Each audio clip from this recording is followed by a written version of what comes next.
And now, it's time for another Dice Tower review with Tom Vasel. Hey everybody, I'm Tom Vasel, and today we're taking a look at a game called Fake That. This is a game about, lying to other people. Now, don't turn off the video yet, because this is a party game in which you're going to tell other people lies and try to get them to believe you. And I get that this is not an easy subject for a lot of people.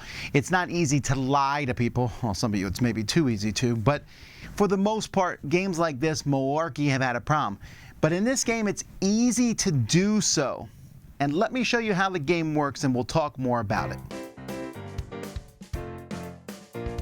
In this game, each player is going to start with 2 points for each other player that's in the game. You also get a doubling token. Each player is going to play twice, and they're going to be what's considered gullible.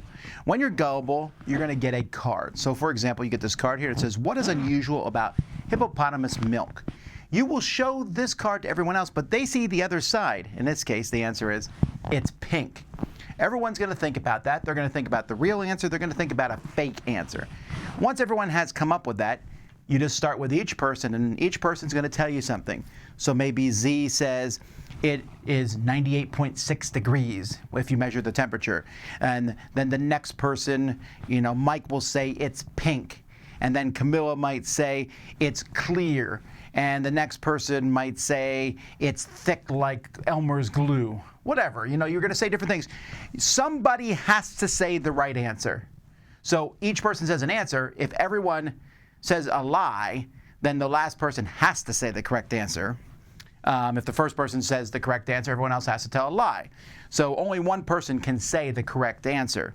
And everyone else, they can't say a synonym to it, so you can't say it's light red, or a paraphrase of it, but everyone says something. Then the person who put the card, who's gullible, is going to eliminate people. And I'll go, there's no way it's as thick as Elmer glue, you're out. And if I'm correct, if that person lied, they take one of their point tokens and put it in the middle of the table. And as you eliminate people, they'll put their point tokens in the middle of the table. At any point, I can stop and take these points. However, if I pick the person who told the truth, then all these points go away. I don't get them. They don't go back to the people who lied, but they also don't go to me. Now you can stop and keep these. If you get everyone right except the truth teller, you eliminate everyone but the truth teller, then you also will be taking a coin from that person. And you also, each round, can play a ×2 before you start doing this, and any points that you get, you will get doubled. But if you ever pick the truth person, you also lose your doubling token. So I'm going to show you a few other questions here, but I won't show you the answers. In Munich's To Scream, what is the character so afraid of? What did Sherlock Holmes become after retiring? What is special about some stones in Death Valley? Walter Winans won 2 medals at the 1912 Summer Olympics. One is shooting, and what about the other one? What is special about Muhammad Ali's star on the Walk of Fame? You'll notice these pictures don't have anything to do with the card itself, and that's fine, because otherwise it might give a clue. So that's how you play. You go around twice, and whoever has the most points at the end of that is the winner. So the components for this game, it comes in a nice big box. And you'll notice there's a little black line here. These are beginner questions. These are the ones they recommend. So it says here, for example, in 1999, which company sold the biggest amount of tires? So the answer to this is Lego.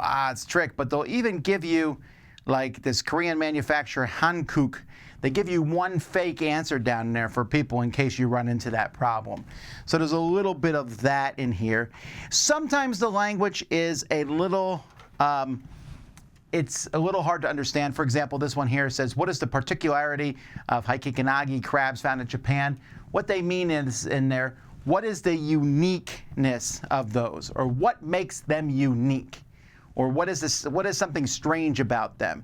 That particularity is, I guess it's a word, but it's not a word that we often use here. But I do like that it's really easy. You pull a card out the front and put it in the back. These tokens are fine. There's a bunch of coin tokens, and that's pretty much all that's in the game. I like the artwork. The cards have enough in them so that if you hold them up, you can usually just do this, and everyone can see the answer around the table.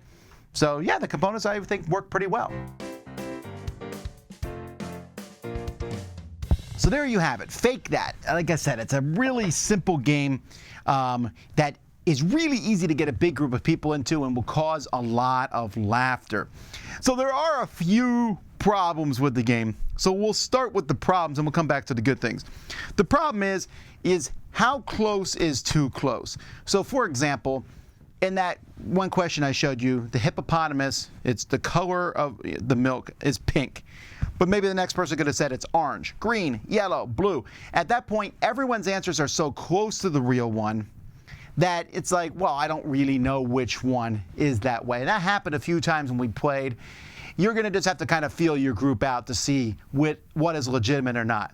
We've also had a few things that were funny, but they happened. One is everyone lies, including the last person. And they were like, guess we'll restart that round. Because the last person had their answer made up in their head. It came to them, they said it, and didn't realize no one had picked the true answer. So you have to be on guard for that.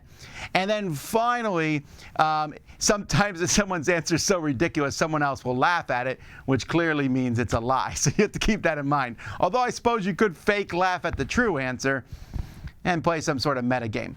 Here's the thing, though. When I play a game like Malarkey is another game like this where you're making up this big fake story. You don't have to make up a fake story. You just have to pick something that sounds legitimate. Usually the answer is pretty ridiculous as it is, like the milk is pink. That's a ridiculous answer. So everyone take some time, think of some ridiculous answer, and if you're early on and you don't have a good ridiculous answer, you can say the truth. Now if someone else picks it, just come up with your other somewhat, knowing what the lie is often helps you think of some other answer. I'm telling you, I haven't met anyone who's had a real problem with this, coming up with some alternate answer. They're just one or two words, or maybe a few words, that's it. And this game has really gone over like a blast with people. I don't think anyone ever cares about the score at the end, or you're just trying to see how many answers you can get. It's hilarious when someone guesses the truth as their first one. They'll go, well, that one's obviously a lie, and everyone says, indeed it was not. And that's fun. And there's a bit of push your luck as you're collecting coins. But it's fun to see if you can pick out all the lies. But many times you'll pick them all out except for two and you go, and I'm done. Fun game. They did a good job. There's a lot of cards in here. So this game will last you several games. You'll be able to play this over and over again, I think, before you run out of cards. And it works well in groups.